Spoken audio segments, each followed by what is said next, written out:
ದೊಡ್ಡದಾಗಿ ಇಷ್ಟ ಬಂದಾಗ ಮಾತಾಡು, ಇಷ್ಟ ಬಂದಾಗ ಹಾಡು ಹೇಳ್ದ ಅಂತ ಮೆಚ್ಕೊಂಡ್ಬಿಟ್ಟೆ. ಆ ಡಬ್ಬಿಂಗಿಗೆ ಬಾ ಗೊತ್ತಾಗುತ್ತೆ ನನ್ನ ಅವಸ್ಥೆ ಏನು ಅಂತ. ಯಾವ ಭಾಷೆ ಅದು, ಯಾವ ಊರಿಂದ ಎತ್ಕೊಂಡ್ಬಂದಿದ್ದಾವೆ. ಹೋಗ್ಲಿ, ಒಂದು ಕಡೆಯಿಂದ ತೊಗೊಂಬಂದಿದ್ರೆ ಓಕೆ, 16 ಕಡೆಯಿಂದ ತಂದಿದ್ದನ್ನೆಲ್ಲ ಸೇರಿಸ್ಬಿಟ್ಟು ಮಾತಾಡುವಂತೆ ಒಂದು ಕೈಲಿ ಮಾತಾಡಿಸಿದ್ದಾರೆ. ಬಹಳ ಅದ್ಭುತವಾದ ಅನುಭವ ಈ ಸಿನಿಮಾದಲ್ಲಿ ನನಗೆ. ಹಾಗೇನೆ ಸಿಕ್ಕಾಪಟ್ಟೆ ಕಂಪ್ಲೇಂಟು ನಿರ್ದೇಶಕರ ಮೇಲೆ. ಇವ್ರು ಯಾರೋ ನಿರ್ದೇಶಕರ ಮೇಲೆ ಕಂಪ್ಲೇಂಟ್ಗಳನ್ನು ಹೇಳಲ್ಲ, ನಾನು ಹೇಳಿಬಿಡ್ತೀನಿ. ಏನೋ ನನ್ನ ಮನೆಗೆ ಬಂದರು, 4 ನಿಮಿಷದಲ್ಲಿ ನನ್ನ ಪಾತ್ರ ಹೇಳಿ ಮುಗಿಸಿ ಹೊರಟುಬಿಟ್ರು. ನನಗೆ ಇಷ್ಟೆಲ್ಲ ಕಷ್ಟ ಕೊಡ್ತಾರೆ ಅಂತ ನನಗೆ ಗೊತ್ತಿರಲಿಲ್ಲ. ಒಂದು 2-3 ವಿಷಯ ಹೇಳ್ತೀನಿ. ಯೋಗರಾಜ್ ಭಟ್ರು ಅಂದರೆ ನನಗೆ ಭಾಳ ಹಿಂದಿನಿಂದ ಗೊತ್ತು. ಸಿನಿಮಾ ಮಾಡೋಕ್ಕೆ, ಅವರು ಸಿನಿಮಾ ಮಾಡೋದಕ್ಕಿಂತ ಮುಂಚಿನಿಂದ ನನ್ನ ರೂಮ್ನಲ್ಲಿ ಬಂದು ಕೂತಿರೋರು. ಬೆಳೆದ್ರು, ಬಹಳ ದೊಡ್ಡದಾಗಿ ಬೆಳೆದ್ರು. ಸಂತೋಷ ಆಯಿತು. ಈ ಸಿನಿಮಾ ಮಾಡಬೇಕಾದ್ರೆ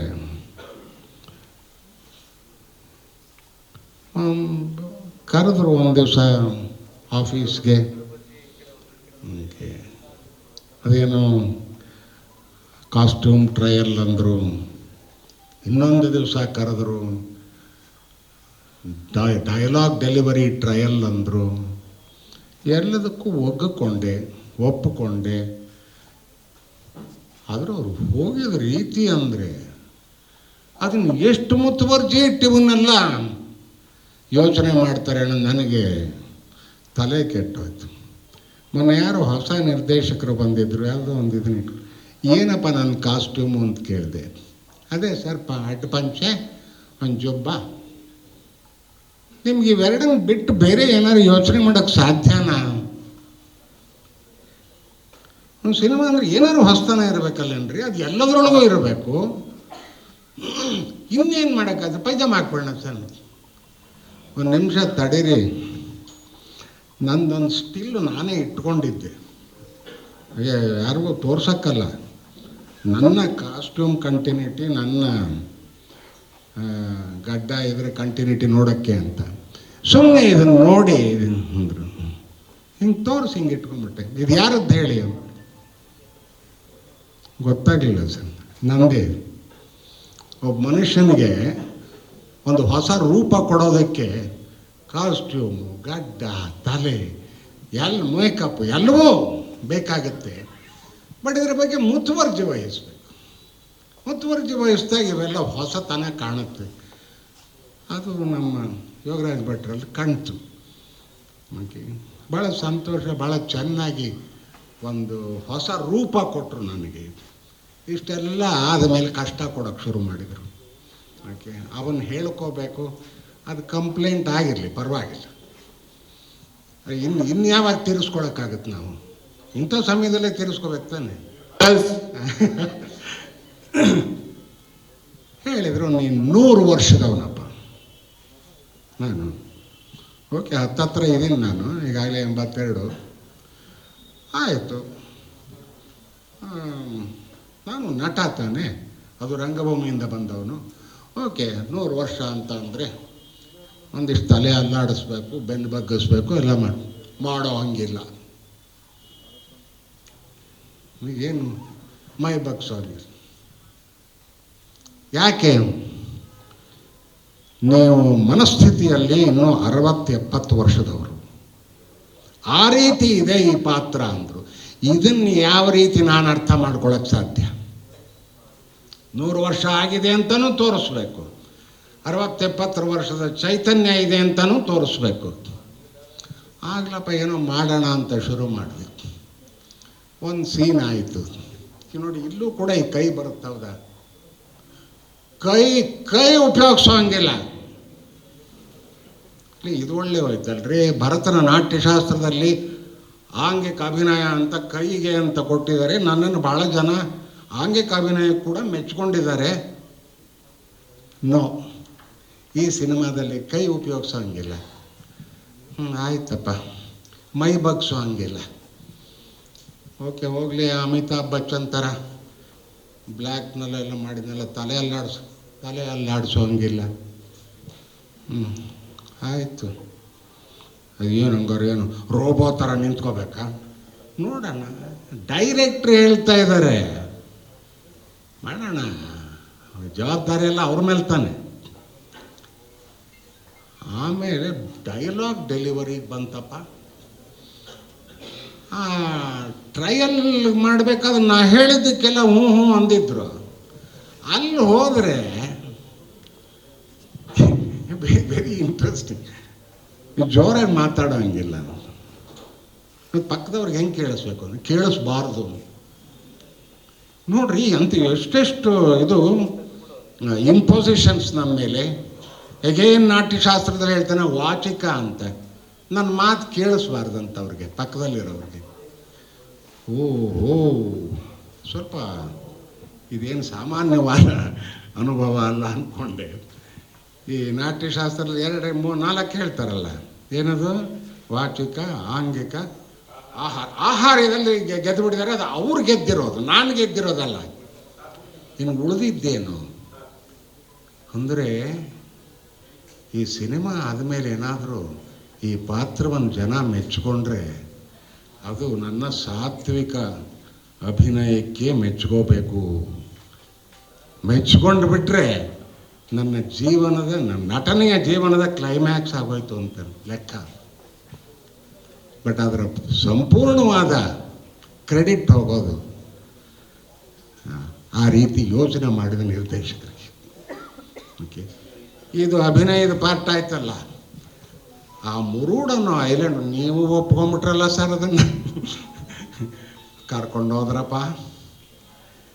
ನನಗೆ ಇಲ್ಲಿಂದ ಬೊಂಬಾಯಿಂದ ಅಲ್ಲಿಂದ ಒಂದು 5 ಗಂಟೆ ಪ್ರಯಾಣ ಹೋಗಿ. ಚೆನ್ನಾಗಿದೆ, ಸುತ್ತ ಅದ್ಭುತವಾದ ಪ್ರಕೃತಿ ಸೌಂದರ್ಯ ಎಲ್ಲವೂ ಸರಿ. ಬೆಳಗ್ಗೆ ಎದ್ದಲ್ಲಿ ಸಮುದ್ರ ನೋಡಿದ್ದೀವಿ. ಓಕೆ, ಕೋಟೆ ನಾನು ಬಂದಿರೋದೇ ಕೋಟೆ ನಾಡು, ಚಿತ್ರದುರ್ಗದಿಂದ. ಕೋಟೆ ಹತ್ತಿದ್ದೀನಿ, ಎಲ್ಲ ಸರಿ.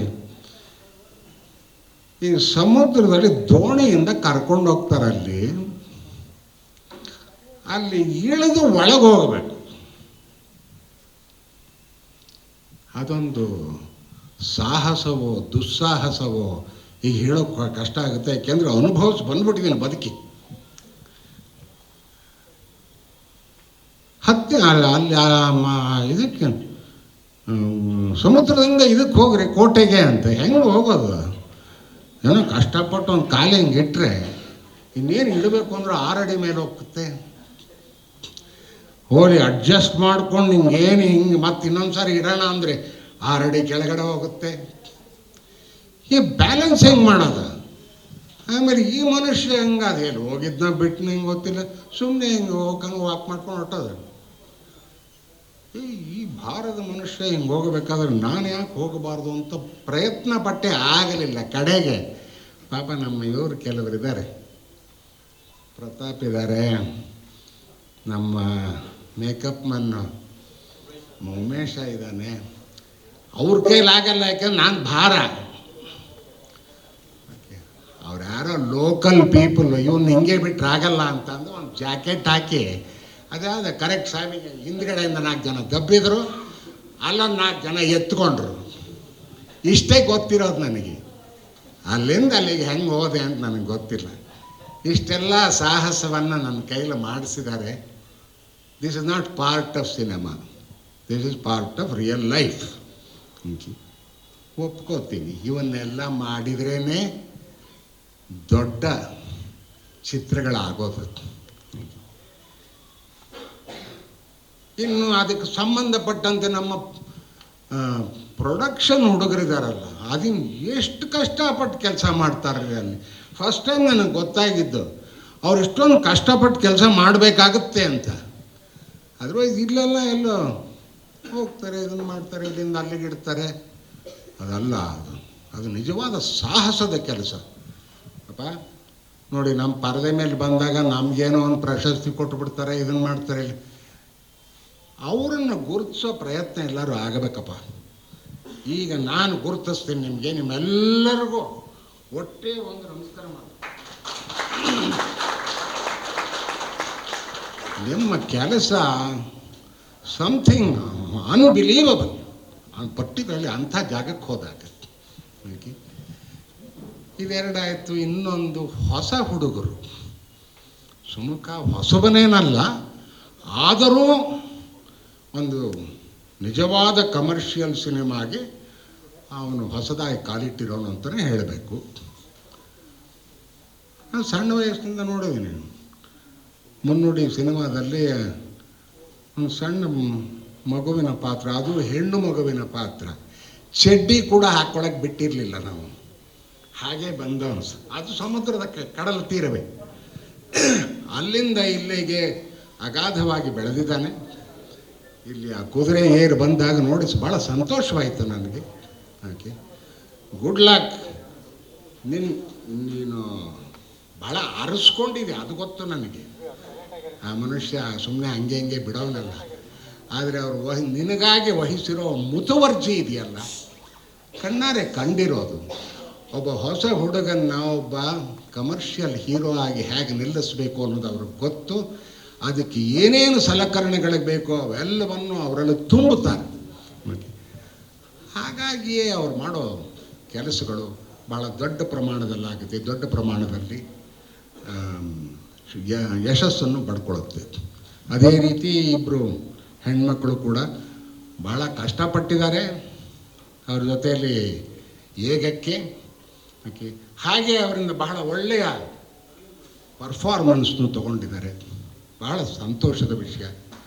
ಇಷ್ಟೆಲ್ಲ ಆದಮೇಲೆ ಇವ್ಯಾವುದೇ ಆಗಲಿ, ಇಂಥ ಒಂದು ದೊಡ್ಡ ಕೆಲಸಕ್ಕೆ ಹಿಂದುಗಡೆ ಒಬ್ಬ ಒಳ್ಳೆ ನಿರ್ಮಾಪಕ ಮತ್ತು ಅವರಿಗೆ ಸಪೋರ್ಟಾಗಿ ನಿಲ್ಲುವಂಥ ಒಬ್ಬ ಗಂಗಾಧರ, ಒಬ್ಬ ಪ್ರತಾಪ ಇದಾರಲ್ಲ, ಅದು ಬಹಳ ಮುಖ್ಯ. ಅದು ಅವರು ತಮ್ಮ ಕೆಲಸಗಳನ್ನು ಎಷ್ಟು ಚೆನ್ನಾಗಿ ನಿರ್ವಹಿಸಿದ್ದಾರೆ ಅಂತಂದರೆ ಅದು ಹೇಳೋಕ್ಕೆ ಸಾಧ್ಯವಿಲ್ಲ. ಯಾವತ್ತೋ ಮುಂದೊಂದು ದಿವಸ ಹೇಳಬೇಕಾಗತ್ತೆ, ಹೇಳ್ತೀನಿ ನಿಮಗೆ. ಯಾಕೆಂದ್ರೆ ಈ ಸಿನಿಮಾ ಪ್ರಪಂಚ ಇರೋದು ನಂಬಿಕೆಯ ಮೇಲೆ ನಿಂತಿರೋದು. ಓಕೆ, ಆ ನಂಬಿಕೆಯನ್ನು ನಿಜ ಅರ್ಥದಲ್ಲಿ ಅರ್ಥ ಮಾಡಿಕೊಂಡು ಅವ್ರು ಮಾಡಿರೋ ಕೆಲಸ ಇದೆಯಲ್ಲ, ಬಹಳ ದೊಡ್ಡದು. ಓಕೆ, ಅದಕ್ಕೆ ಒಂದು ಸರಿ ಕೇಳಿದೆ ನಾನು, ಈ ಸಿನಿಮಾ ಪ್ರೊಡಕ್ಷನ್ ಮ್ಯಾನೇಜರ್ ಯಾರು ಅಂತ, ನೀನ ಅಥವಾ ಆ ಪ್ರತಾಪ ಅಂತ. ಎಲ್ಲ ಕೆಲಸಗಳನ್ನು ಮಾಡ್ತಿದ್ದನು. ಭಾಳ ಸಂತೋಷ ಆಗುತ್ತೆ ಅಂತ. ಆಮೇಲೆ ಇಡೀ ಒಂದು ಗುಂಪು ಅನ್ನಬಾರ್ದು, ಅದಕ್ಕೆ ಏನು ಅನ್ಬೇಕು ಸರ್, ಅದಕ್ಕೆ ಟೀಮ್ ಅನ್ನೋದು, ಟೀಮ್ ವರ್ಕ್, ಟೀಮ್ ಸ್ಪಿರಿಟ್ ಅನ್ನೋದು ಅಲ್ಲಿ ಕಂಡ್ರೆ ಎಷ್ಟು ಚೆನ್ನಾಗಿತ್ತು. ಏನು ಕತೆ. ಒಂದು ಸಿನಿಮಾ ಆದಮೇಲೆ 10 ವರ್ಷಗಳು ಅದರ ಅನುಭವಗಳನ್ನು ನಾವಿನ್ನೂ ಮನಸ್ಸಿನಲ್ಲಿ ಇಟ್ಕೊಂಡಿರ್ತೀವಲ್ಲ, ಅದು ಬಹಳ ದೊಡ್ಡದದು.